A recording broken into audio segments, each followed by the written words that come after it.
动物园有安大人心的功能，伫比利时就一间病院打造一个互宠物会当去探病专区，互长期住院的患者会当甲因饲的动物见面。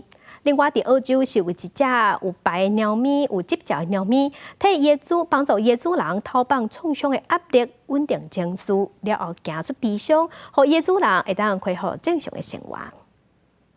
伫澳洲坎培拉的这只好伴鸟小土匪，是退休的边防官员安索尔生活中正重要的伴。行到倒就缀到倒，伫社区甲网络这么正红。小土匪是正少通过认证鸟有执照的辅助鸟。安达安索尔创伤后压力症候群 PTSD。 I was one of those guys that said, "Never going to happen to me. I'm resilient. I'm strong. I'm sometimes facing up to the fact that you're vulnerable is hard." But you got to do it. 安索尔伫咧退休之前，定向小土匪做伴，也同时诊断出得着 PTSD。有人建议伊找一只辅助动物消除焦虑。伊认为小土匪正活人、佫巧，个性正适合，所以就开始甲伊训练。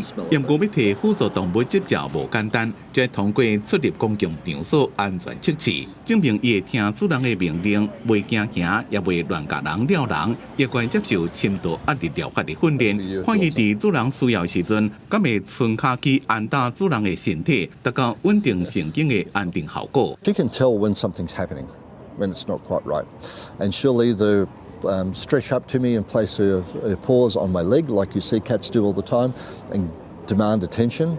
And then she'll put pressure. It's about making connections and helping me to bridge that social gap a little bit as well. It helps to reduce loneliness and improve sort of negative feelings like depression and anxiety. 真侪人厝内拢有饲宠物，不过若是人破病，长期住伫咧病院，看袂到因也会真思念。所以比利时的圣特鲁多病院就设一个室内专区，互亲友带宠物来看主人。宠物活泼热情的环境，对情绪甲身体拢有帮助。 Maar dat is absoluut niet hetzelfde. Hè? Een voelen en een kussens krijgen, en dat is niet hetzelfde als een foto. Hè?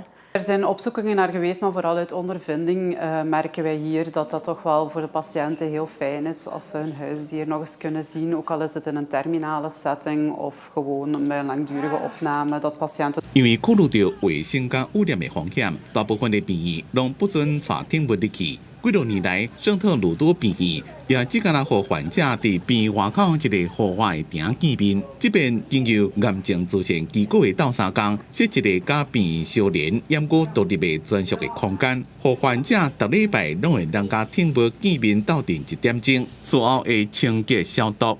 伫这嘛只敢准带猫狗来，自9月开始，病院也过计划要引进治疗狗，做心理甲运动功能的复健。